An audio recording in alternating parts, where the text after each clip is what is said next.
فاطمہ کو خیمے میں جاتا دیکھ کر فلادیوس اپنا خود اتارتا ہے اور اسے سپاہی کو پکڑا دیتا ہے۔ آئیکرت خبر دیتا ہے، حضور فلادیوس حاضر ہے۔ اورہان کہتا ہے، اسے اندر لا۔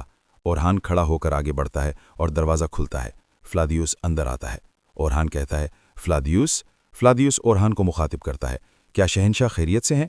اورہان کہتا ہے، سلامت ہیں، خیریت سے ہیں، آرام پاتے ہی سنبھل جائیں گے۔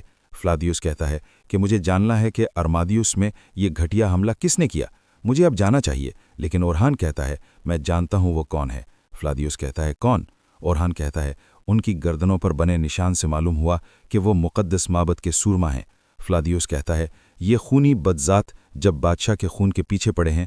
اورہان کہتا ہے، تو لازماً تم ہی میں سے کسی کے ساتھ گٹھ جوڑ کیے بیٹھے ہیں۔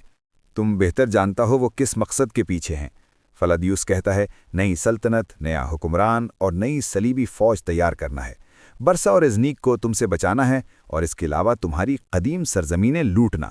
اورہان کہتا ہے، لوٹ مار اور ظلم کرنا ہی ان کی سرحدوں پر لائی ہوئی آفت ہے، مگر اس کا ایک راستہ ہے، جیسا کہ وہ چاہتے ہیں، بادشاہ کی موت۔ فاطمہ بے چین ہے، وہ کہتی ہے، وہ کون تھا جو خود کو خود سے چھپا رہا تھا؟ یقیناً فلادیوس ہوگا، مگر چہرہ کیوں چھپا رکھا تھا؟ فاطمہ کہتی ہیں، شاید اپنی بدصورتی سے کسی کو خوفزدہ نہیں کرنا چاہتا تھا۔ آزار کہتی ہیں، اتنا بدصورت ہے کیا؟ قداور ہے، مضبوط جسم ہے۔ حلیمہ کہتی ہے، میری بات کا برا نہ مانو، اس نے دیکھا ہی نہیں، اتنا بدصورت بھی نہیں تھا۔ فاطمہ کہتی ہے، جس کا دل ہی ہمارا دشمن ہے، چہرہ چاہے حسین ہو، کیا فرق پڑتا ہے؟ خیر، میں جا کر دیکھتی ہوں یہ کون ہے۔ میرا بھی فلادیوس سے کچھ حساب رہتا ہے، میں اب تک وہ تیر نہیں بھولی جو اس نے میرے بابا کو مارا تھا۔ حلیمہ کہتی ہے، ہمیں یقین نہیں ہے کہ وہ تیر فلادیوس نہیں چلایا تھا۔ فاطمہ کہتی ہے، چلو میں اس کی آنکھوں میں دیکھ کر پوچھ لوں گی تو معلوم ہو جائے گا قصوروار وہ ہے یا نہیں۔ اور آئراز سے ٹرے لینے کا کہتی ہے، وہ مجھے دو۔ آئراز خاتون کہتی ہے، ہرگز نہیں، اس بار محلون خاتون میرا سر اتار دیں گی، یہ مت کرو فاطمہ خاتون۔ فاطمہ ٹرے چھین کر کہتی ہے، میں تو کر رہی ہوں، اور حلیمہ کو اشارہ کرتی ہے۔ حلیمہ آئراز پر سوار ہو جاتی ہے۔ فاطمہ کہتی ہے، چلو دیکھتے ہیں یہ فلادیوس کون نکلتا ہے۔ اورہان کہتا ہے، تم اعلان کرو گے کہ بادشاہ مر چکا ہے اور غدار خود ہی سامنے آ جائے گا۔ فلادیوس کہتا ہے، اچھی چال ہے، مگر اس میں ایک کمی ہے۔ اورہان کہتا ہے، کہو، میں سن رہا ہوں۔ فلادیوس کہتا ہے، جب بازنطین اتنا کمزور پڑ چکا ہے تو پھر تم ہماری مدد کیوں کر رہے ہو؟ دشمن اتنا نرم دل نہیں ہوتا۔ اورہان کہتا ہے، میں نرم دل دشمن ہوں، مگر یہ صرف نرمی کا معاملہ نہیں ہے، یہ ہماری سرحدوں پر بقا کی جنگ ہے، جب قتل معاش کے بیٹے سلیمان شاہ نے ازنیک فتح کیا تھا۔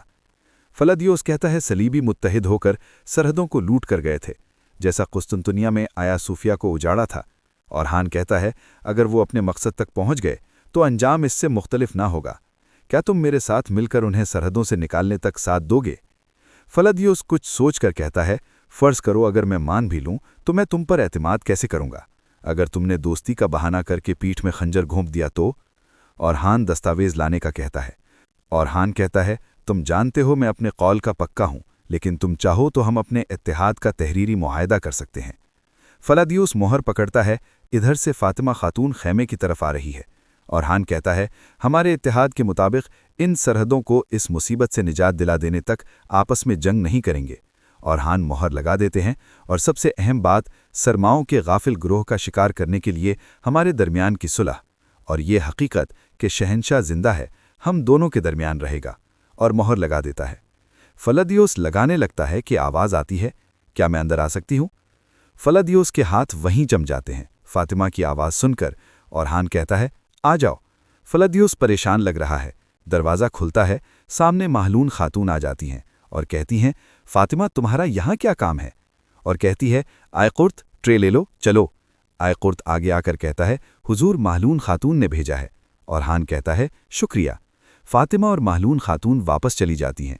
فلادیوس کافی بہتر ہو جاتا ہے اور مہر لگا دیتا ہے اور کہتا ہے، ابھی تک کے لیے تمہارے ساتھ معاہدہ ہو گیا، لیکن یہ مصیبت ٹل جانے کے بعد تمہارے ساتھ ہماری جنگ جاری رہے گی۔ اورہان کہتا ہے، تب تک جاری رہے گی جب تک تم میرا برسا مجھے واپس نہیں کر دو گے۔ فلادیوس مسکرا کر کہتا ہے، تو پھر ہمیشہ جاری رہے گی۔ دمرل آنے کی اجازت مانگتا ہے، اورہان اجازت دیتا ہے۔ دمرل اندر آتا ہے۔ دمرل خبر دیتا ہے، برسا کے مرکز سے خبر آئی ہے حضور، ساروز شہر سے نکل گیا ہے۔ اورہان کہتا ہے، ساروز نے محاصرہ کیسے توڑا؟ دمرل کہتا ہے، محاصرہ توڑنے والوں نے باہر سے حملہ کیا، ان کا لباس بازنطینی فوجیوں سے مختلف تھا۔ اورحان فلادیوس سے کہتے ہیں، معبد کے سرماؤں کے ساتھ کام کرنے والا شخص تم سے زیادہ دور نہیں۔ فلادیوس کہتا ہے، کون؟ اورحان کہتا ہے، ساروس برسا سے بھاگ گیا ہے۔ فلادیوس کہتا ہے، بھاگ گیا ہے؟ اگر یہ بات درست ہے جو تم نے کہی تو میں اسے اپنے ہاتھوں سے گاڑوں گا اور اس کے گوشت کے 50 ٹکڑے کروں گا۔ اورحان کہتا ہے، تمہارے خیال میں برسا کی حفاظت کون کر رہا ہوگا؟ معبد کے سرما۔ فلادیوس کہتا ہے، ساروس، مجھے امید ہے کہ تم نے اتنا احمقانہ کام نہیں کیا ہوگا۔ اگر تمہاری بات درست ہے تو ساروس اب ازنیک جا رہا ہوگا۔ اورحان کہتا ہے، تمہیں جو بھی پتہ چلے تم مجھے اس کی اطلاع دو گے۔ مجھے نہ ڈھونڈ پاؤ تو میرے بھائی الادین کو ڈھونڈ لینا، وہ کل سوغوت میں ہوگا۔ اور فلادیوس چلا جاتا ہے۔